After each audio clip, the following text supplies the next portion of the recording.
Pour régaler toute la table sans ne faire aucun effort, vous devez réaliser ces délicieux pilons de poulet au miel et à la croûte de sésame, accompagnés de ces frites de patates douces faites maison qui fondent en bouche. C'est parti! Donc rien de plus simple pour la marinade du poulet. On va commencer par mélanger 3 cuillères à soupe de miel avec 2 cuillères à soupe de sauce soya, 1 cuillère à soupe de sauce sriracha. Vous pouvez vous en passer ou utiliser une autre sauce piquante, 1 cuillère à soupe de jus de citron, 2 gousses d'ail râpées, 1 cuillère à soupe de gingembre râpé, 1 cuillère à soupe d'huile de sésame ou bien d'huile d'olive, du sel et du poivre. Et puis on va bien mélanger le tout jusqu'à obtenir une marinade bien homogène.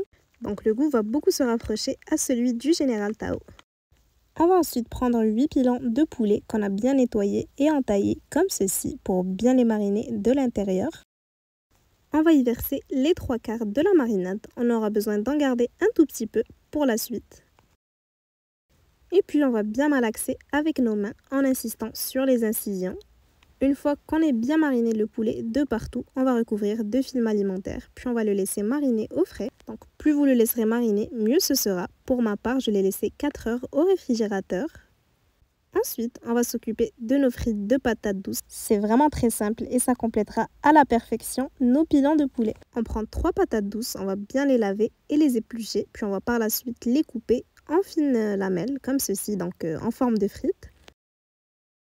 Quand c'est fait, on réserve dans un bol, puis on va les assaisonner. Dans un petit bol, j'ai mis 2 cuillères à soupe d'huile d'olive. J'y ajoute du poivre, du sel, 1 cuillère à café de paprika et ma petite touche préférée, 1 cuillère à café de romarin. On mélange bien. Si vous avez besoin de revoir certains ingrédients, tous les détails sans description. Quand c'est bien mélangé, on va verser la totalité de la marinade sur nos patates douces. On va encore une fois bien mélanger avec nos mains jusqu'à ce que les patates douces soient bien imprégnées de partout. On va ensuite les placer uniformément sur notre plaque de cuisson qu'on a recouverte de papier sulfurisé. Donc on s'assure qu'elles ne s'entassent pas trop. On va ensuite pouvoir les cuire dans le four préchauffé à 200 degrés pendant 25 à 30 minutes. On les laisse de côté, puis après que notre poulet est bien mariné au frais, on retire le film alimentaire, puis on va encore une fois bien mélanger. Quand c'est fait, on va également disposer les pilons de poulet sur une plaque de cuisson recouverte de papier sulfurisé. On va encore une fois ajouter un tout petit peu de marinade, mais on ne met pas tout.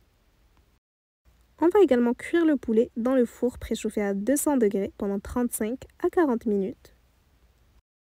Pour garder un poulet bien juteux, on va le badigeonner avec la marinade qu'on a laissée de côté. Donc on le retourne pour le faire des deux côtés. Vous pouvez le faire une fois à mi-cuisson et si vous voulez des pilons vraiment juteux, vous pouvez aussi en garder un tout petit peu pour la fin de cuisson. Et puis finalement, quand il restera 10 minutes de cuisson, on va venir mettre nos graines de sésame. J'ai mis l'équivalent de 2 cuillères à soupe, mais vous en mettez autant que souhaité. Si vous aimez les idées de repas rapides et délicieux comme celui-ci, n'hésitez pas à me laisser un petit like pour me le faire savoir et pour m'encourager, ça me fera très plaisir. Et surtout, abonnez-vous pour ne manquer aucune recette qui pourrait vous plaire. On laisse cuire le poulet tranquillement et c'est déjà prêt. On obtient des pilons de poulet bien juteux et savoureux, ainsi que des patates douces qui fondent en bouche et qui sont bien savoureuses. Une chose est sûre, tout le monde se régalera avec ce repas express. En tout cas, j'espère vraiment que la recette vous aura plu. Si c'est le cas, n'hésitez pas à la liker et à la partager avec vos proches. Et à bientôt pour de nouvelles inspirations.